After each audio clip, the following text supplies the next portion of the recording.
Hello friends, ఈ వీడియోలో మనం 2019లో విడుదలైన బర్త్డే అనే ఎమోషనల్ కొరియన్ మూవీ ఎక్స్ప్లెనేషన్ని చూడబోతున్నాము. మూవీ యొక్క మెయిన్ క్యారెక్టర్ పేరు జంగల్. ఎన్నో సంవత్సరాల తర్వాత అతను ఇంతకాలం పనిచేసిన వియట్నాంని వదిలేసి అతని సొంత కంట్రీ అయిన సౌత్ కొరియాకి వచ్చేస్తాడు. ఫ్లైట్ దిగి అతని దగ్గర ఉన్న ఒక అడ్రస్ని ఫాలో అయ్యి ఆ ఇంటికి వచ్చి డోర్ నాక్ చేస్తే లోపల నుంచి మాత్రం ఎటువంటి రెస్పాన్స్ రావట్లేదు. ఇన్ఫాక్ట్ ఇది అతని భార్య యొక్క ఇల్లు అయ్యే ఉంటుంది.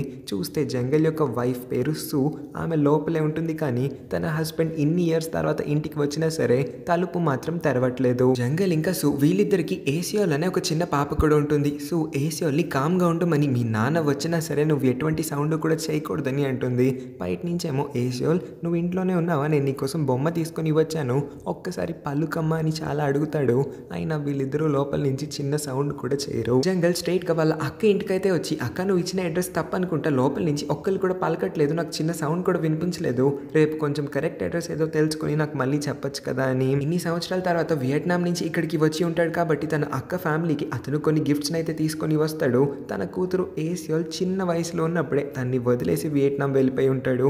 సో ఇప్పుడు ఏసియోల్ ఎలా ఉంటుందో కూడా అతనికి తెలియదు కాబట్టి, రేపు ఒకసారి నన్ను ఆ చిన్న పాపతో కలిపించవా, నా కూతుర్ని నేను ఒక్కసారి దగ్గర నుంచి చూడాలనుకుంటున్నానని వాళ్ళ అక్కనైతే అడుగుతాడు. సో రాత్రి అస్సలు నిద్రపోలేకపోతుంది. విండో నుంచి అలా బయటికి చూస్తూనే ఉండి దేని గురించో ఆలోచిస్తూ ఉండడానికి తనకి టైం అంతా కూడా గడిచిపోతుంది. సో దానివల్ల తను పొద్దున్నే లేకపోతుంది. టైంకి చాలా లేట్ అవ్వడంతో ఏసియోలే తనకన్నా ముందు లేచి ఎగ్స్తో తనకి వచ్చిన ఏదో చిన్న ఆమ్లెట్ లాంటి రెసిపీని అయితే చేసి వాళ్ళ మమ్మీకి కూడా తినిపిస్తుంది. జంగల్ని వాళ్ళ అక్క ఏసియోల్ స్కూల్కి అయితే తీసుకొని వస్తుంది. ఏసియోల్ వాళ్ళ అత్తని చూసి హ్యాపీగా ఫీల్ అయ్యి దగ్గరికి వెళ్ళిన టైంలోనే ఆమె రివీల్ చేస్తుంది, ఏసియోల్ ఇతని మీ కన్న తండ్రి అని. అదేంటో కన్న తండ్రి అని తెలిసిన తర్వాత ఏసియోల్ హ్యాపీగా ఫీల్ అవుతుంది అనుకుంటే తను భయపడుతుంది. తన భయాన్ని తగ్గించి ఇంకొంచెం దగ్గర చేసుకోవడానికి జంగల్ అయితే వెంటనే ఏసియోల్ని ఒక టాయ్ షాప్కి తీసుకొని వెళ్ళి, నీకు ఏం కావాల్సి అది కొనుక్కో, డబ్బులు నేను కడతాను అని అంటాడు. కానీ ఏసియోల్ ఎక్స్పెన్సివ్ ఐటమ్స్ అన్నిటిని కూడా వదిలేసి చీపెస్ట్ ఐటమ్ని ఎంచుకుంటుంది ఆ షాప్లో. ఏసియోల్ని ఇంటి వరకు డ్రాప్ చేయడానికి కూడా వీళ్ళిద్దరు అయితే వస్తారు. ఏసియోల్ వీళ్ళిద్దరికి కనిపించకుండా అయితే వాళ్ళ ఇంటి పాస్ కీని నొక్కుతూ ఉంటుంది.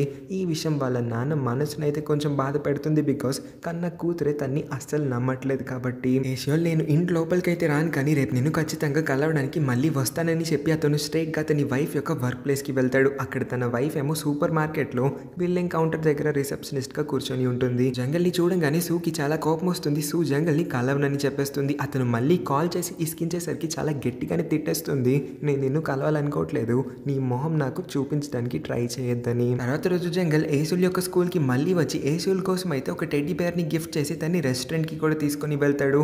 కానీ ఏసియోల్ ఏ ఒక్క ఫుడ్ ఐటమ్ ని టచ్ చేయట్లేదు. తన ముందు ఉన్న ఆ ఫుడ్ ని అలా చూస్తూ ఉంటుంది, కానీ తినకపోవడంతో జంగల్ అడుగుతాడు, ఎందుకు తినట్లేదు, నీకు ఇంకేమైనా కావాలా, ఇది ఇష్టం లేదా అని. లేదు, ఇది నాకు చాలా ఇష్టం, నాకు దీన్ని తినాలనే ఉంది, నేనైతే దీన్ని యొక్క హాఫ్ పార్ట్ని తింటాను, ఇంకొక హాఫ్ పార్ట్ ప్యాక్ చేయించగలుగుతారా అని అడుగుతుంది. ఇంకొక హాఫ్ ఎవరి కోసమని అడిగినప్పుడు మా అన్నయ్య సూహో కోసమని అంటుంది. సూహో అనే పేరు వినంగానే జంగల్ బాడీ మొత్తం ఒకటి షివర్ అయిపోతుంది. అతను ఎందుకో చాలా టెన్షన్ పడిపోతూ ఉంటాడు. వెంటనే వెయిట్రెస్ని పిలిపించి అయితే సేమ్ ఇదే ఫుడ్ ఐటమ్ ఇంకొకటి పార్సెల్ చేయించమని అడుగుతాడు. ఏసుల్కి కూడా చెప్తాడు, దీన్ని ఫుల్గా తినేయించు, ఇంకొకటి నేను పార్సెల్ కట్టించాలి మీ అన్నయ్య కోసమని. ఏసియోల్ వాళ్ళ నాన్నని ఈసారి ఇంటికి ఇన్వైట్ చేస్తుంది. పాస్ కీని ఎంటర్ చేసి డోర్ అయితే ఓపెన్ చేస్తుంది. ఈ లోపే వాళ్ళ పక్కింటి అబ్బాయి అయితే రావడంతో ఆ అబ్బాయితో కలిసి ఆడుకోవడానికి అయితే పరిగెత్తేస్తుంది. జంగల్ ఒక్కడే డోర్ ముందు ఉంటాడు. అతను ఈసారి ఇంటి లోపలికి అయితే వెళ్తాడు. For the first time after many years అతను వాళ్ళ ఇంటి లోపల అడుగు పెడుతూ ఉన్నాడు. ఇల్లంతా పూర్తిగా మారిపోయి ఉంటుంది. ఫోటో ఫ్రేమ్స్లో ఎక్కడ కూడా వాళ్ళ ఫ్యామిలీ మొత్తం ఉన్నా సరే అతని పిక్చర్ మాత్రం లేదు. ఒక ఫోటో ఫ్రేమ్ వైపు అతను అలానే చూస్తూ ఉంటాడు. ఆ ఫోటో ఫ్రేమ్లో తన భార్య సూతో పాటు తన కూతురు ఏసియోల్ ఇంకా వాళ్ళ కొడుకు సూహో కూడా ఉంటాడు. ఇంట్లో ఉన్న అన్ని తలుపులు కూడా ఓపెన్ లోనే ఉంటాయి ఎక్సెప్ట్ వన్ రూమ్. ఆ రూమ్ ఇంకెవరిదో కాదు, జంగల్ యొక్క కన్న కొడుకు సూహోదై ఉంటుంది. రూమ్ లోపలికి వెళ్ళి సూహో యొక్క అన్ని వస్తువుల్ని చూస్తూ ఉన్నప్పుడే అతని కళ్ళంట ఎందుకో తెలియదు కానీ నీళ్ళలా వచ్చేస్తూ ఉంటాయి. ఇక్కడే మనందరికీ కూడా రివీల్ చేస్తారు, సూహో జంగల్ యొక్క పెద్ద కొడుకు అయి ఉంటాడు. 3 సంవత్సరాల క్రితమే చనిపోయాడంట. 3 years బ్యాక్ సూహో చనిపోయినప్పుడు జంగల్ వియట్నాంలో ఉన్న తన పనిని వదిలేసి సౌత్ కొరియాకి కనీసం 1-2 రోజులన్నా తన ఫ్యామిలీని పలకరించి మొహం చూపించడానికి కూడా రాలేదు. ఈ రీజన్ వల్లే సూ ఇప్పటి వరకు కూడా జంగల్ పైన అంత కోపంగా ఉంది. 3 ఏళ్ల క్రితం సూహో ట్రావెల్ చేసిన ఒక పెద్ద షిప్ అయితే నీళ్ళలో మునిగిపోయి ఉంటుంది. అనుకోకుండా ఆ రోజు ఆ షిప్ లో సూహోతో పాటు ఇంకొక 300 మంది స్కూల్ స్టూడెంట్స్ కూడా ఉండి ఉంటారు. ఈ యాక్సిడెంట్ జరిగిన తర్వాత ఈ యాక్సిడెంట్ కి అసలు కారణం గవర్నమెంటే అన్నట్టు జనాలందరూ కూడా నమ్మి గవర్నమెంట్ ని బ్లేమ్ చేస్తుంది.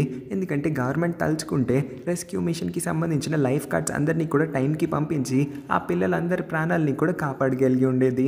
కానీ గవర్నమెంట్ యొక్క నిర్లక్ష్యం వల్ల ఆ రోజు 300 మంది పిల్లల్లో చాలామంది చనిపోయి ఉంటారు. చాలా తక్కువ మంది మాత్రమే మేజర్ ఇంజురీస్తో ప్రాణాలతో బయటపడగలిగారు. ఇప్పటికీ కూడా ఆ పిల్లల యొక్క పేరెంట్స్ అంత గవర్నమెంట్కి అగెనిస్ట్గా ర్యాలీలు ఇంకా ప్రొటెస్ట్లన్నీ కూడా రోడ్ పైన చేస్తూ ఉన్నారు. ప్రొటెస్ట్ చేసే వాళ్ళందరిలో సూ కూడా ఒక మనిషే. సూ దగ్గర ఉన్న సేవింగ్స్ ఇంకా డబ్బులు మొత్తము కూడా ఆ ప్రొటెస్ట్ కోసం అవసరపడే లాయర్ ఫీజుకి వెళ్ళిపోయి ఉంటుంది. లాయర్కి ఇవ్వాల్సిన డబ్బులు ఇంకా జనాలందరూ కూడా చేసిన ఈ క్యాంపెయిన్స్ అన్నిటి కోసం అయ్యే ఖర్చులన్నిటి వల్ల సూ దగ్గర ఉన్న సేవింగ్స్ పూర్తిగా అయిపోయి ఉంటాయి. సో దట్ తన పాత ఇంటికి అంటే వాళ్ళు ఇదివరకు ఉన్న ఇంటికి లోన్ని తీర్చలేకపోయి ఉంటారు. అందుకే కొత్త ఇంటికి మూవ్ అయిపోవాల్సి వచ్చింది. దానివల్లే జంగిల్ స్టార్టింగ్లో ఆ కొత్త ఇంటి అడ్రస్ని వాళ్ళ అక్కని అడిగైతే తెలుసుకొని మరీ వెళ్లాల్సి వచ్చింది. అలిసిపోయిన సూ ఇంకా ర్యాలీలు ప్రొటెస్ట్లన్నిటికీ కూడా వెళ్ళడం మానేసింది. ఎందుకంటే తనకి అదంతా చేసినా సరే ఎటువంటి ప్రయోజనం ఇంకా ఉపయోగం లేదని అర్థమై ఉంటుంది. కాబట్టి ఇప్పటికీ రోడ్ పైన ఉన్న జనాలందరినీ చూసి తనకి చాలా బాధేస్తుంది. ఇవాళ కూడా రోడ్ పైన ఒక ప్రొటెస్ట్ జరుగుతుంది. ఏంటంటే ఆ రోజు జరిగిన యాక్సిడెంట్లో షిప్తో పాటు 9 డెడ్ బాడీస్ కిందకి నీళ్ళ లోపలికి వెళ్ళిపోయినాయి అంట. గవర్నమెంట్ ఇప్పటి వరకు కూడా ఆ 9 స్టూడెంట్స్ యొక్క డెడ్ బాడీస్ని బయటకి తీయలేకపోయింది. గవర్నమెంట్ తలుచుకుంటే ఎప్పుడో ఈ పని చేసేయగలుగుతుంది. అలా చేయలేదు. ఎందుకంటే వాళ్ళందరూ కూడా చనిపోయారు. కాబట్టి గవర్నమెంట్ ఇలాంటి విషయాల్ని ఎప్పుడు పట్టించుకుంది? ఇలాంటి విషయాలన్నీ కూడా గవర్నమెంట్ నెగ్లెక్ట్ చేస్తుంది. కాబట్టి జనాలందరికీ కూడా న్యాయం ఇంకా చట్టం కావాలన్నట్టుగా వాళ్ళందరూ రోడ్ పైన ధర్నా చేస్తున్నారు. ఏసీఎల్ వాళ్ళ ఇంట్లో ఉన్న లైట్ బల్బ్ని ఫిక్స్ చేయడానికి అయితే వాళ్ళ నాన్నని వాళ్ళ ఇంటికి రమ్మని పిలిచి ఉంటుంది. ఆ పని జంగల్ చేస్తున్న టైంలోనే సూ వాళ్ళ ఇంటికి వచ్చేస్తుంది. సూ వాళ్ళ ఇంట్లో జంగల్ని చూసి అయితే చాలా కోపం తెచ్చుకుంటుంది. వెంటనే ఏసీఎల్ అయితే చిన్నపిల్ల వాళ్ళ గొడవలు దేనికని నైబర్ ఆంటీ అయితే తీసుకుని వెళ్ళిపోతుంది పక్కింటికి. సూ చాలా కోపంగా జంగల్ చేతిలో అయితే డివోర్స్ పేపర్స్ని పెట్టేసి, మాకు నీ అవసరం చాలా ఎక్కువ ఉన్నప్పుడు అయితే నీ మొహం కూడా చూపించడానికి ఎవరు రాలేదు, కానీ ఇప్పుడైతే ఊపుకుంటూ దేనికి వచ్చావో కూడా నాకు ఇంకా అర్థం కావట్లేదు. నీ అవసరం ఇక్కడ మాకు ఇప్పుడు అస్సలు లేదు. కాబట్టి నీ ప్రెజెన్స్కి కూడా నేను వాల్యూ ఇవ్వాలనుకోవట్లేదు. మా చుట్టూ తిరిగి అయితే నీ టైం వేస్ట్ చేసుకోవద్దు. డివోర్స్ పేపర్స్ మీద సైన్ పెట్టి నాకు ఇచ్చేయని అడుగుతుంది. జంగల్ తర్వాత రోజు ఏసీఎల్ని స్కూల్ నుంచి ఇంటికి తీసుకొని వస్తూ ఉన్న టైంలో నైబర్ లేడీ అయితే జంగల్ని ఆపి అతనికి ఒక ఆర్గనైజర్ని ఇంట్రడ్యూస్ చేస్తుంది. ఈ ఆర్గనైజర్ ఒక గ్రూప్ని అయితే నడిపిస్తూ ఉన్నాడు. ఆ గ్రూప్ ఏం చేస్తుందంటే షిప్ యాక్సిడెంట్లో చనిపోయిన స్టూడెంట్స్ అందరి యొక్క బర్త్డేని మెమొరబుల్గా జరపడానికి ప్రయత్నిస్తారు. దీనికోసమే ఆర్గనైజర్ ఇప్పుడు సూహో యొక్క బర్త్డే దగ్గరికి వస్తుంది. కాబట్టి సూహో యొక్క తండ్రి అయిన జంగల్ని కలవడానికి వచ్చి ఉంటాడు. ఆర్గనైజర్ హోస్ట్ చేయబోయే ఆ మెమోరియల్లో సూహోకి బాగా కావాల్సిన వస్తువులతో పాటు సూహోకి బాగా కావాల్సిన మనుషులందరూ కూడా వస్తారు. కాబట్టి అందరికందరూ కూడా ఒకసారి కలిసి దగ్గరగా ఉండైతే సూహోని గుర్తు చేసుకోగలుగుతారని అతనైతే జంగల్ని కన్విన్స్ చేస్తాడు. ఆర్గనైజర్ జంగల్ని అడుగుతాడు, మీరు సూహో గురించి మాకేమన్నా కొన్ని విషయాలు చెప్పగలిగారంటే దాని ప్రకారమే మేము ఈవెంట్ని హోస్ట్ చేస్తామని. కానీ జంగల్ తన కన్న కొడుకైన సూహో గురించి అసలు ఏమీ చెప్పలేకపోతాడు. సరిగ్గా అతని నోట్ నుంచి మాట కూడా రావట్లేదు. సూహో పుట్టినప్పుడు మిగిలిన పిల్లలందరికన్నా కొంచెం ఎక్కువ బరువుగా అయితే ఉన్నాడు. సూహో ఎవరితో మాట్లాడిని ఒక సైలెంట్ అబ్బాయి, కానీ నా కొడుకు చాలా మంచివాడని ఇలాంటి డీటెయిల్స్ ఇవ్వగలుగుతాడు. కానీ ఇంపార్టెంట్ మేజర్ డీటెయిల్స్ ఏమీ కూడా ఆర్గనైజర్కి చెప్పలేకపోతాడు. సో ఆర్గనైజర్ మీ దగ్గర సూహో ఫోటో ఉంటే మాకు ఇవ్వండి అని అన్నప్పుడు జంగల్ దగ్గర ఫోటోనే లేదని అంటాడు. అక్కడే ఉన్న ఏసీఓలు అయితే సూహో రూమ్ లోపలికి వెళ్ళి సూహో యొక్క పిక్చర్స్ అన్నిటిని కూడా బయటికి తీసుకుని వచ్చి ఆర్గనైజర్కి ఇచ్చేస్తుంది. ఏసీఓల్కి స్కూల్ పిక్నిక్ ఉండడం వల్ల తన పేరెంట్స్ని తీసుకొని రావాల్సి ఉంటుంది. ఆ పిక్నిక్కి పిల్లలందరి యొక్క మమ్మీ డాడీలు ఇద్దరు కూడా వచ్చి ఉంటారు. కానీ ఏసీఓల్ వాళ్ళ మమ్మీ అయితే రాలేదు. కేవలం జంగల్ మాత్రమే ఏసీఓల్కి తోడుగా వచ్చి ఉంటాడు. ఈ పిల్లలందరితో కూడా బోటింగ్ చేద్దాం అనుకుంటారు. కానీ ఏసీఓల్ అస్సలు నీళ్ళలోకి వెళ్ళాలని అనుకోవట్లేదు. తన నాన్న పక్కన ఉన్నా సరే తనకి ధైర్యం సరిపోవట్లేదు. నేను నీళ్ళల్లో అడుగు పెట్టనంటే పెట్టనని ఏడుపు మొదలు పెట్టేస్తుంది. సో దట్ జంగల్ అయితే ఏసీఓల్ని ఇంటికి తీసుకుని వచ్చేస్తాడు. జంగల్కి అప్పుడే చెత్తబుట్టని పడేయడానికి బయటికి వచ్చిన సూ అయితే కనిపిస్తుంది రోడ్ పైన. వెంటనే సూ దగ్గరికి వెళ్ళి నాకు ఈ చెత్త మొత్తాన్ని ఇవ్వు, నేను పడేస్తానని అడుగుతాడు. అవునా, అసలు ఈ స్ట్రీట్లో చెత్త కుప్ప ఎక్కడుందో నీకు తెలుసా అని తను అడిగినప్పుడు జంగల్ నోటమంటే మాట కూడా రాదు. ఇక్కడే మనకు ఒక ఇంపార్టెంట్ విషయాన్ని అయితే తెలియజేస్తారు.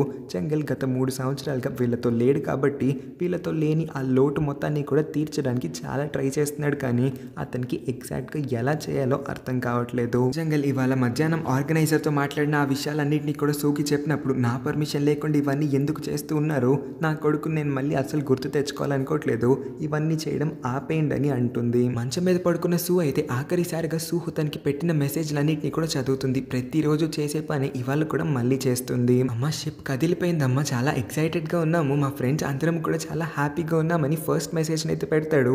కాసేపటి తర్వాత అమ్మ ప్లీజ్ కాల్ ఎత్తమ్మా, ఎందుకు కాల్ ఎత్తట్లేదు, ఒక్కసారి నేను నీతో మాట్లాడాలనుకుంటున్నాను, ఈ షిప్ మునిగిపోతుంది, నాకు ఏం చేయాలో కూడా అర్థం కావట్లేదమ్మా, ఒక్కసారి కాల్ ఎత్తు, లేకపోతే ఈ మెసేజ్ అన్న చూడొచ్చు కదా అని చాలా చాలా చాలా మెసేజ్లు పెడతాడు. కానీ ఆ టైంలో సూ చాలా బిజీగా ఉండడం వల్ల అయితే కాల్స్ని ఎత్తలేకపోతుంది. సూహో యొక్క మెసేజెస్ని కూడా చూడలేకపోతుంది. ఇవే మెసేజ్ని ఇలాగా ఆపకుండా ప్రతిరోజు చదువుతూ ఉండడం వల్ల అయితే సూ ప్రతిరోజు బాధపడుతుంది. సూహో యొక్క చావుకి తనే కారణమని తనని తాను బ్లేమ్ చేసుకుంటుంది. ఎందుకంటే ఆఖరిసారిగా సూహో తనతో మాట్లాడాలని తనకి మాత్రమే కాల్ చేసినప్పుడు తను కాల్ ఎత్తలేదు కాబట్టి. తర్వాత రోజు జంగల్ సూని శ్మశానానికి తీసుకొని వస్తాడు. అక్కడ సూహో యొక్క సమాధితో పాటు ఆ రోజు చనిపోయిన చాలా మంది స్టూడెంట్స్ యొక్క సమాధులు కూడా ఉంటాయి. ఇవాళ అందరూ కూడా చనిపోయారంట. సో పేరెంట్స్ అందరూ కూడా వచ్చి ఉంటారు. అక్కడైతే సూని బలవంతంగా వాళ్ళందరూ ఒక చోటికి తీసుకొని వచ్చి కూర్చొని తినమని అడుగుతారు. సూకి వీళ్ళందరితో ఇక్కడ తినాలని అస్సలు లేదు. మరీ ముఖ్యంగా వీళ్ళు ఆపకుండా ఇందాక నుంచి కుల్లి జోకులని వేసుకుంటూ నవ్వుతూనే ఉన్నారు. సూకి ఇంకా చాలా కోపం వచ్చి వెంటనే నుంచుంటుంది. ఇదేమీ పిక్నిక్ కాదు, మీరు ఇక్కడికి వచ్చి తినడానికి ఇంకా ఇలాగ జోకులు వేసుకొని నవ్వడానికి అని అరిచి అయితే అక్కడి నుంచి వెళ్ళిపోతుంది. సూ యొక్క ఈ బిహేవియర్ వల్ల జంగల్ వాళ్ళందరికీ కూడా సారీ చెప్పి సూ వెనకాల ఫాలో అయ్యి వచ్చేసరికి సూ కార్ వేసుకొని ఒక్కతే డ్రైవ్ చేసుకొని అయితే ఇంటికి వెళ్ళిపోతుంది. జంగల్ని ఇక్కడే ఒక్కడనే వదిలేసి. రాత్రి జంగల్ వాళ్ళ అక్కతో మాట్లాడుతూ అసలు సూ కంప్లీట్గా మారిపోయినట్టు నాకు కనిపిస్తుంది అక్క, మరి ఇంత చేంజ్ ఎలా వచ్చింది తనలో అని అడిగినప్పుడు అక్క రిప్లై ఇస్తుంది, తన పెద్ద కొడుకుని కోల్పోయింది.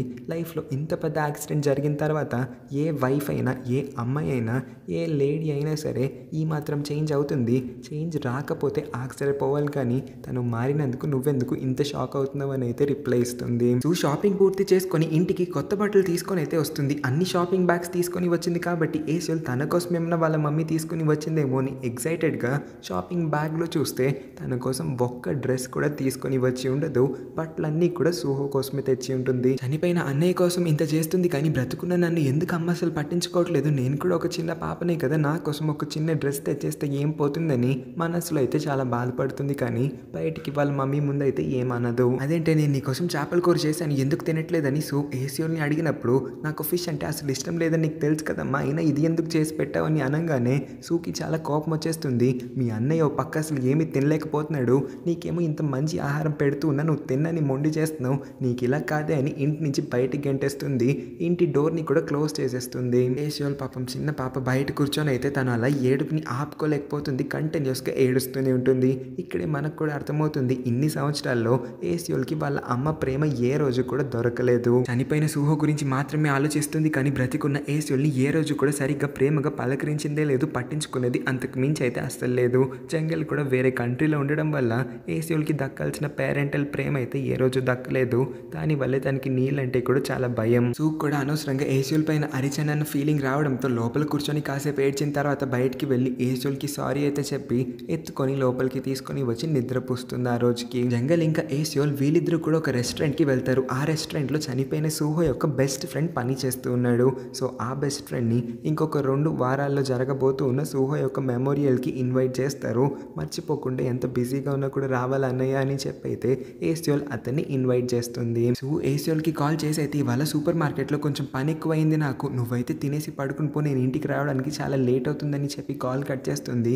కానీ ఏసోల్ వాళ్ళ నాన్నని ఇక్కడే ఉండు నాన్న, అమ్మ వచ్చేంత వరకు నువ్వు నాతో ఉండొచ్చు కదా ప్లీజ్, నాకు ఒక్కదాన్నే ఉండాలంటే చాలా భయం, కానీ అమ్మ నన్ను ఎప్పుడు ఇంట్లో ఇలాగే ఒక్కదాన్ని వదిలేసి బయట తిరుగుతూ ఉంటుంది ఏదో ఒక పని మీద, అది కొన్ని రోజులుగా నువ్వు నా పక్కనే ఉంటుంటే నాకు చాలా ధైర్యంగా ఇంకా హ్యాపీగా ఉంది నాన్న అని అనేసరికి జంగల్ మనసు అయితే పులకరించిపోతుంది. తన కూతురికి ఇంత తొందరగా దగ్గర అయిపోయినందుకు జంగల్ కూడా చాలా హ్యాపీగా ఫీల్ అవుతాడు. ఏసోల్కి వంట ఉండడం ఏమి పూర్తిగా రాదు కానీ తన ఎక్స్కి సంబంధించిన 3-4 డిషెస్ని అయితే నేర్చుకుంది. వాళ్ళ అమ్మ ఎప్పుడైనా తొందరగా పొద్దున్నే లెగకపోతే ఏసోలే వాళ్ళ మమ్మీ కన్నా ముందైతే లేచి ఈ బ్రేక్ఫాస్ట్ని తయారు చేసి తన కోసం ఇంకా వాళ్ళ మమ్మీకి కూడా తినిపిస్తుంది. జంగల్కి ఇంట్లో ఒక ఎంటీ పాస్పోర్ట్ అయితే కనిపిస్తుంది. ఈ పాస్పోర్ట్ ఎవరిదని అడుగుతాడు. ఈలోపే సూపర్ మార్కెట్లో పని పూర్తి చేసుకొని సూ ఇంటికి వచ్చేసి అతని క్వశ్చన్కి ఆన్సర్ని అయితే ఇస్తుంది. ఆ పాస్పోర్ట్ సూహోది అని. అవును, అది నా కొడుకుదే. వాళ్ళ నాన్న వియట్నాంలో ఎంత బిజీగా ఉన్నాడు, అసలు కనీసం సంవత్సరంలో ఒక్కసారి కూడా మమ్మల్ని చూడడానికి ఎందుకు రావట్లేదో అని తన కళ్ళతో వాడి చూడడానికి ఇలా పాస్పోర్ట్ చేయించుకున్నాడు. వాళ్ళ నాన్నని కలవడానికి వియట్నాంకి కూడా వద్దామన్న ప్లాన్లో అయితే ఉన్నాడు. కానీ అనుకోకుండా అతని యొక్క ఈ ట్రిప్ కన్నా ముందే యాక్సిడెంట్ జరగడం వల్ల వియట్నాంకి సూహో అయితే వెళ్ళలేకపోయాడంట. సో ఒక మాదిరిగా సూహో యొక్క ఆఖరి కోరిక వియట్నాం వరకు వెళ్ళాలి, వాళ్ళ నాన్నని వియట్నాంలో కలవాలి, అది కూడా ఫ్లైట్లో ట్రావెల్ చేసి మరి అని అయ్యి ఉంటుంది. ఈ ఆఖరి కోరికనైతే జంగల్ మనసులో పెట్టుకుంటాడు. జంగల్ ఇన్ని సంవత్సరాలు తన ఫ్యామిలీతో గడపలేకపోయిన క్షణాలన్నింటినీ కూడా మళ్ళీ ఇంకొకసారి గుర్తు తెచ్చుకుంటాడు. తన పాస్ట్ తన కళ్ళ ముందు అలా ఫ్లాష్ అవుతుంది. తన కొడుకు చనిపోయాడు, కొడుకు యొక్క ఆఖరి కోరిక కూడా అతను తీర్చలేకపోయినందుకు పోయినందుకు చాలా బాధపడుతున్నాడు. తర్వాత రోజు జంగల్ ఒక జాబ్ ఇంటర్వ్యూ కోసం అయితే వెళ్తాడు. అక్కడున్న ఇంటర్వ్యూస్ అందరూ కూడా జంగల్ యొక్క డ్రెస్సింగ్ స్టైల్ ఇంకా అతని యొక్క ఎడ్యుకేషన్ని చూసి ఇంప్రెస్ అవుతారు. ఎందుకంటే జంగల్ వేరొక కంట్రీలో వర్క్ చేసి వర్క్ ఎక్స్పీరియన్స్ని కూడా పొందాడు. అంతకుమించి అతని ఇంగ్లీష్ యొక్క స్కోర్స్ అన్నీ కూడా సూపర్ పర్ఫెక్ట్గా ఉన్నాయి కాబట్టి. కానీ జంగల్ యొక్క రెజ్యూమేలో మాత్రం 3 ఇయర్స్ వర్క్ గ్యాప్ అయితే కనిపిస్తుందంట. 3 సంవత్సరాలు మీరు పని చేయకుండా ఇంకేం చేస్తున్నారు అని అడిగినప్పుడు జంగల్ అయితే 3 నిమిషాల పాటు ఏం మాట్లాడకుండా అలానే సైలెంట్గా దేని గురించో ఆలోచిస్తూ ఉన్నాడు. హలో సార్, ఇక్కడే ఉన్నారా? ఏమైంది? ఏం ఆలోచిస్తున్నారు? మా క్వశ్చన్ మీకు అర్థమైందని అనుకుంటున్నాము, సమాధానం చెప్తారా లేదా అని అడుగుతారు. జంగల్ వియట్నాంలో ఉన్నప్పుడు ఒక అల్యూమినియం ప్రొడ్యూసింగ్ కంపెనీలో అయితే పని చేస్తూ ఉండేవాడు. ఆ కంపెనీలో ఉన్న వర్కర్స్ అందరూ కూడా ఒకరోజు స్ట్రైక్ చేస్తూ ఉన్నప్పుడు వాళ్ళల్లో కొంతమంది చనిపోయి ఉంటారు యాక్సిడెంట్ జరగడం వల్ల. వర్కర్స్ అందరినీ కూడా ఎవరో చంపేశారు, లేకపోతే దీనిలో గవర్నమెంట్ హస్తం ఉందని జనాలందరూ కూడా భావిస్తూ ఉంటారు. కానీ జంగల్ వాళ్ళ కంపెనీ తరపున అయితే వాదిస్తూ దీనిలో మా కంపెనీ తప్పేమీ లేదు, అదంతా కూడా జస్ట్ ఒక యాక్సిడెంట్ అని మాత్రమే వాళ్ళ కంపెనీకి సపోర్ట్ చేస్తూ చాలా మాట్లాడి ఉంటాడు. సో వాళ్ళ కంపెనీకి సపోర్ట్ చేయడం, జనాలందరికీ అపోజ్ చేయడం వల్ల అయితే అతను 3 సంవత్సరాలు జైల్లో ఉండాల్సి వచ్చింది. అంటే నిజానికి వర్కర్స్ అందరూ చనిపోయింది ఒక యాక్సిడెంట్ వల్ల మాత్రమే. కానీ జంగల్ తరపు లాయర్ మాత్రం జంగల్ కోసం సరిగ్గా సపోర్ట్ చేయలేకపోయాడు, కరెక్ట్గా వాదించలేకపోయాడు. కాబట్టి అనవసరంగా 3 సంవత్సరాలు ఇలాగా జైల్లో తన లైఫ్ని వృధా చేసుకోవాల్సి వచ్చింది. ఇప్పుడు కూడా జంగల్ ఇంటర్వ్యూర్స్ అందరికీ కూడా అర్థమయ్యేలా చెప్తాడు. అతను ఏ తప్పు చేసి అయితే జైల్లో 3 సంవత్సరాలు కూర్చోలేదు, కానీ వాళ్ళ కంపెనీకి సపోర్ట్ చేశాడు. కానీ వాళ్ళ కంపెనీ కావాల్సిన టైంలో అతనికి సపోర్ట్ని ఇవ్వకుండా అతన్ని ఈ కేసులో ఇరికించి జైలుకి పంపించేసింది. సో ఆఫ్టర్ 3 ఇయర్స్ కోర్ట్ అతను ఏ తప్పు చేయలేదని నిరూపించిన తర్వాత బయటికి కూడా వదిలేశారని చెప్తాడు. కానీ జైల్ అనే పదం వినంగానే అయితే ఆ ముగ్గురికి బ్యాడ్ ఇంప్రెషన్ వచ్చేస్తుంది జంగల్ పైన. సో ఇంటర్వ్యూ ఇంతటితో ఎండ్ చేస్తే అయితే జంగల్కి జాబ్ ఇవ్వమని చెప్పి అతన్ని బయటికి పంపిస్తారు. సో ఇక్కడ యాజ్ అన్ ఆడియన్స్ మనందరికీ కూడా అర్థమవుతుంది జంగల్ ఏమీ అంత బ్యాడ్ పర్సన్ అయితే కాదు. తన కొడుకు చనిపోయినప్పుడు కూడా చూడ్డానికి ఆఖరి చూపుకి కూడా రాలేనంత బ్యాడ్ అయితే అంతకు మించి అస్సలు కాదు. జంగల్ ఆ 3 సంవత్సరాలు జైల్లో ఉండడం వల్ల సుహో చనిపోయినప్పుడు అసలు ఇక్కడికి రాను కూడా రాలేకపోయాడు. ఇప్పటికీ కూడా జంగల్ ఆ వేదనని అలా అనుభవిస్తూనే ఉన్నాడు. ఎందుకంటే అతని యాబ్సెన్స్లో తన ఫ్యామిలీ పూర్తిగా తలకిందులైపోయి ఉంటుంది. కానీ అతను ఇప్పుడు మళ్ళీ తిరిగి వచ్చినా సరే తన ఫ్యామిలీని సెటరైట్ చేయలేని పొజిషన్లో అయితే ఉన్నాడు. కాబట్టి జంగల్ సుహో యొక్క ఆఖరి తీరని కోరికని తీర్చడానికి అయితే ఎయిర్పోర్ట్కి వస్తాడు. అక్కడ ఒక ఫ్లైట్ అటెండెంట్ దగ్గరికి వెళ్ళి అతను తీసుకువచ్చిన సుహో పాస్పోర్ట్ పైన స్టాంప్ వేయమని అడుగుతాడు. ఆ పాస్పోర్ట్ పైన స్టాంప్ పడిందంటే అర్థం సుహో ఈ కంట్రీ నుంచి వేరొక కంట్రీకి ట్రావెల్ చేసినట్టు. ఒక మాదిరిగా ఆ సుహో యొక్క కోరిక కూడా తీరినట్టు అవుతుంది కదా. కానీ ఫ్లైట్ అటెండెంట్ చెప్తాడు ఇది కేవలం ఇమిగ్రేషన్ టైంలో మాత్రమే జరిగే ప్రాసెస్. ఇలా ఎవరు పడితే వాళ్ళు ఎప్పుడు పడితే అప్పుడు వచ్చేసి స్టాంప్ వేసేయమని అడగంగానే మేమైతే స్టాంప్ వేయమని గట్టిగా అనేస్తాడు. నేను అడుగుతుంది ఒక్క స్టాంపే కదా, మీకు వేయడానికి ఏం పోతుందని అంటే సార్ చెప్తుంటే మీకు అర్థం కావట్లేదు అనుకుంటా, మా రూల్స్కి అగైనెస్ట్ ఈ స్టాంప్ వేసానంటే నా ఉద్యోగం కూడా పోతుందని అంటాడు. ప్లీజ్ సార్, నా కొడుకు యొక్క ఆఖరి కోరిక దీన్ని ఒక్కటి తీర్చండి ప్లీజ్, ఒక్క స్టాంపే కదా, ఇది ఎవరి ప్రాణాలని తీయదు, పాస్పోర్ట్ ఇంకెవరికి కనిపించదు, నేను భద్రంగా ఇంట్లో దాచుకుంటాను, దీన్ని ఎప్పటికీ కూడా మీకు అగైనెస్ట్గా వాడడానికి అస్సలు ఆలోచించను ప్లీజ్ సార్, దయచేసి ఒక్క స్టాంప్ వేయండి నా చనిపోయిన కొడుకు కోసం అని అడుగుతాడు. కానీ ఆఫీసర్ అయితే ముందు అతని రూల్స్ గురించి చాలా ఆలోచిస్తాడు. కానీ జంగల్ చనిపోయిన కొడుకు అని చాలా చాలా చాలా ఎమోషనల్గా మాట్లాడి అక్కడ అంతమంది ఉన్నా సరే కళ్ళంట నీళ్లు పెట్టుకోవడం వల్ల జెన్యూన్ రిక్వెస్ట్ అని అర్థం చేసుకొని అయితే ఆ పాస్పోర్ట్ పైన వేయాల్సిన స్టాంప్ని అయితే వేసి సుహో యొక్క ఆఖరి తీరని కోరికని కూడా తీర్చేస్తాడు. గవర్నమెంట్ చనిపోయిన స్టూడెంట్ ఫ్యామిలీస్ అందరికీ కూడా కంపెన్సేషన్ అమౌంట్ని ఇవ్వడానికి రెడీ అయ్యి ఉంటుంది.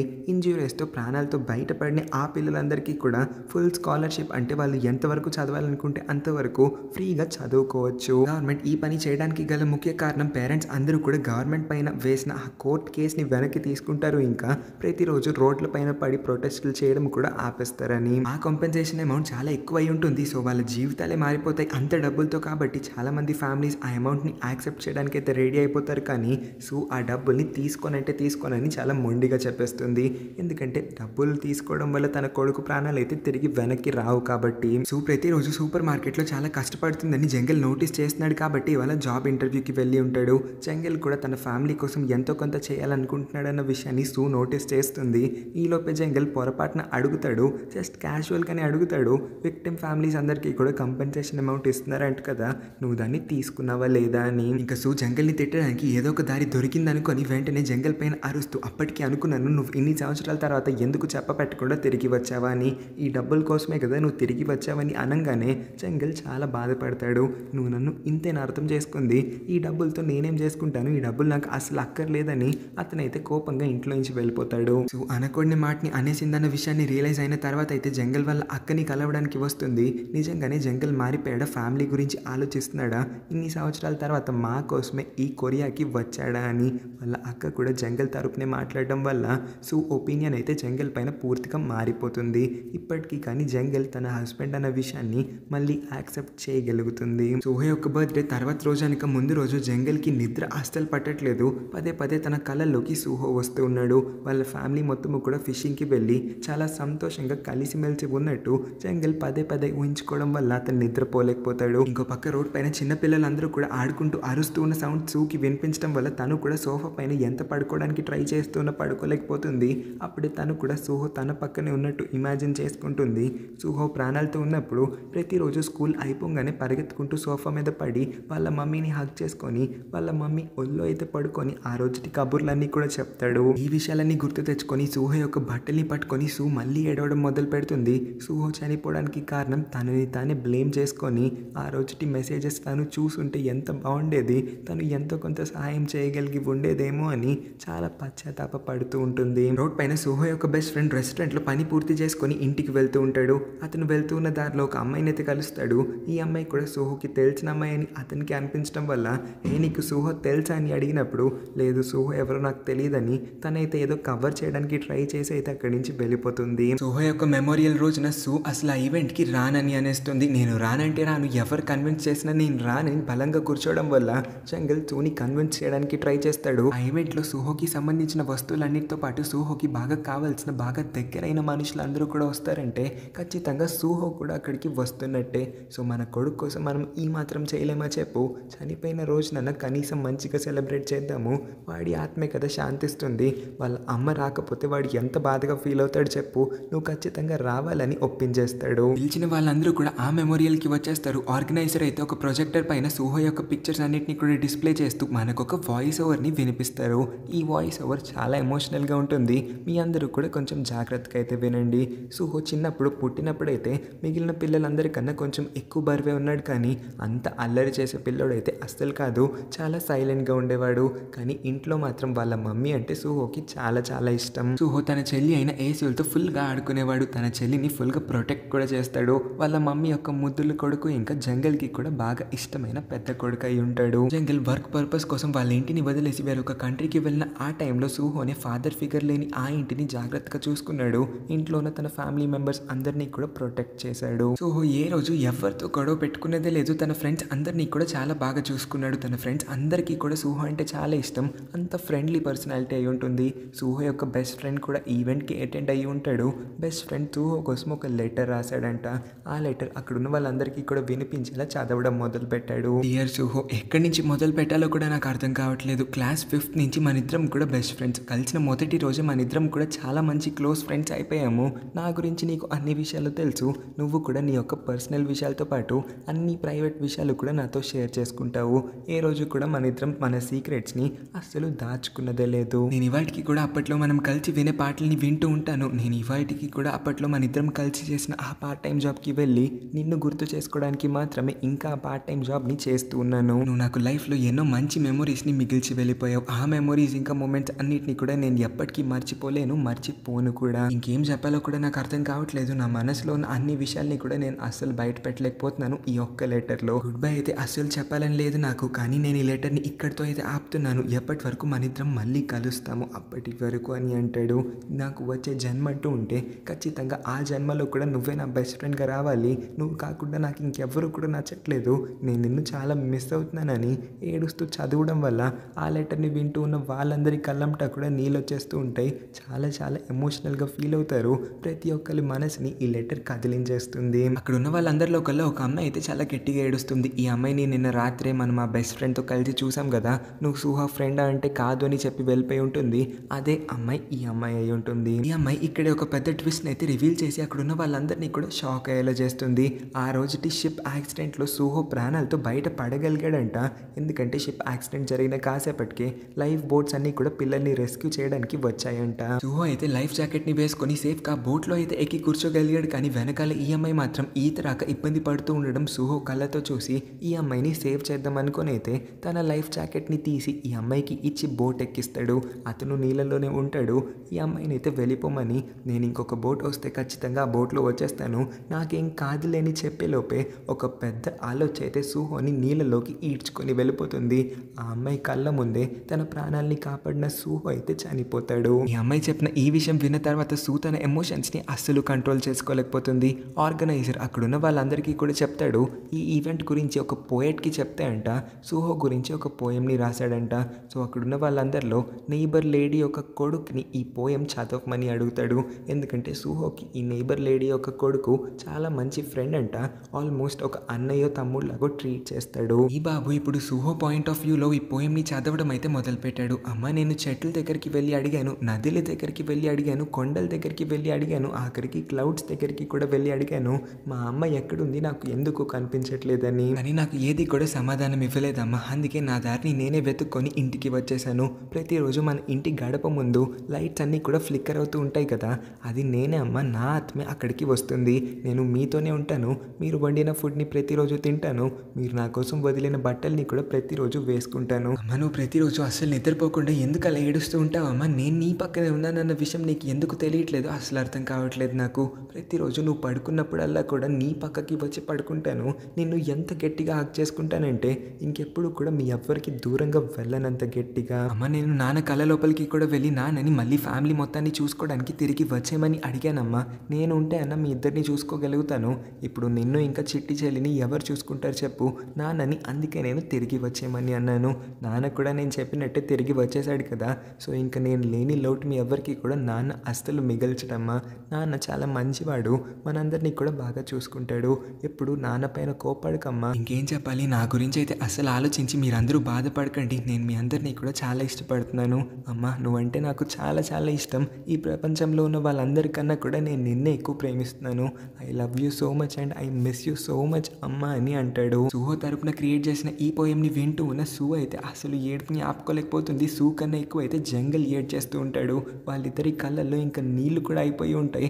అంత ఎక్కువ ఏడ్చి ఉంటారు. జంగల్ ఏడవకూడదు, తన ఎమోషన్స్ అన్నిటిని కూడా కంట్రోల్ చేసుకోవాలని చాలా అనుకుంటాడు. కానీ సూహో అన్నీ ఉంటాడు కదా, అమ్మ నేను నాన్న కళ్ళలోకి వెళ్ళి చెప్పాను, నాన్న మిమ్మల్ని ఇద్దరిని కూడా జాగ్రత్తగా చూసుకోవడానికి తిరిగి వచ్చేస్తాడు. నాన్న మీ ఇద్దరిని కూడా గట్టిగా హగ్ చేసుకొని నాకన్నా బాగా ప్రొటెక్ట్ చేస్తాడు అని. ఈ మాటలన్నీ కూడా అతని మనసుని కదిలించేస్తాయి. అందుకే అతను కుమిలి కుమిలి మరీ ఏడ్చేస్తూ ఉంటాడు. ఈ మెమోరియల్ ఈవెంట్ అయిపోయిన తర్వాత వచ్చిన వాళ్ళందరూ కూడా భోజనం చేసి సూహోని మరొకసారి గుర్తు చేసుకొని అయితే ఎవరిళ్ళకి వాళ్ళు వెళ్ళిపోతారు. కొన్ని రోజుల తర్వాత సీన్ని మనకి చూపిస్తారు. ఈ చిన్న ఫ్యామిలీ హ్యాపీగా జీవించడం అయితే మొదలుపెట్టింది. సూహోని వాళ్ళెవరూ కూడా అస్సలు మర్చిపోరు. కానీ సూహో లేని లోట్ని ఏసియోలు అయితే తీరుస్తుంది. నాన్న కూడా వచ్చేసాడు కాబట్టి ఏసియోని వాళ్ళ అమ్మ కూడా ఇక పై నుంచి పట్టించుకుంటుంది. ఇవ్వాల్సిన ప్రేమని పంచాల్సిన ప్రేమని కూడా పంచుతూ ఉన్నారు. పేరెంట్స్ ఇద్దరి కేర్లో ఏసియోల్ బాగా పెరుగుతుందన్నట్టుగా చూపించిన ఈ సీన్తోనే ఈ స్టోరీ అయితే ఎండ్ చేస్తారు. గైస్, ఈ మూవీ నిజంగానే సౌత్ కొరియాలో జరిగిన ఒక నిజమైన సంఘటనని ఆధారంగా తీసుకొని తీసిన సినిమా అయి ఉంది. 476 ప్యాసింజర్స్ ఆ షిప్లో ట్రావెల్ చేశారంట. 476 ప్యాసింజర్స్లో 304 మంది చనిపోయారు. మిగిలిన వాళ్ళందరిలో సగానికి సగం మంది ప్రాణాలతో బయట పడగలిగారు. కానీ చాలా ఇంజురీస్ అయితే వాళ్ళ బాడీస్కి అయి ఉన్నాయి. షిప్ మునిగిపోయి 300 మంది ప్రాణాలు పోయిన తర్వాత కూడా గవర్నమెంట్ తీసుకోవాల్సిన యాక్షన్ ఇమీడియట్గా తీసుకోకపోవడంతో చనిపోయిన ఫ్యామిలీసే మాత్రమే కాక మిగిలిన జనాలందరికీ కూడా చాలా కోపం వచ్చేసింది. అందుకే ఎన్నో ర్యాలీస్ ఇంకా ప్రొటెస్ట్ చేశారు గవర్నమెంట్కి ఎగెనెస్ట్గా. దగ్గరగా 10 సంవత్సరాలు పూర్తయిపోయింది. ఏప్రిల్ 16, 2014 రోజున జరిగిన ఈ ఇన్సిడెంట్ని సౌత్ కొరియన్స్ ఇప్పటికీ ఎప్పటికీ కూడా మర్చిపోలేరు. ఈ ట్రాజిక్ స్టోరీ గురించి మీరు తెలుసుకోవాలనుకుంటే యూట్యూబ్లో సెర్చ్ చేయండి. చాలా వీడియోస్ అయితే వచ్చేస్తాయి. సో ఈ వీడియోకి అయితే ఇంతే. ఈ స్టోరీ మీ అందరికీ ఎలా అనిపించిందో కింద కామెంట్ చేసి, నా ఎక్స్ప్లెనేషన్ నచ్చితే ఈ వీడియోకి ఒక లైక్ చేసి మన ఛానల్ని సబ్స్క్రైబ్ చేసుకోండి. పక్కనే ఉన్న నోటిఫికేషన్ బెల్ని కూడా ఆన్ చేసుకొని ఉంచండి. మన ఛానల్లో ఇంకా చాలా ఎమోషనల్ మూవీస్ని అప్లోడ్ చేసి ఉన్నాను. వాటన్నిటిని కూడా స్క్రీన్ ఎండింగ్లో అయితే డిస్ప్లే చేయడానికి ట్రై చేస్తాను. ఒకసారి వీలుంటే చెక్ చేయడానికి అయితే ట్రై చేయండి మీరు కూడా. Thank you for watching.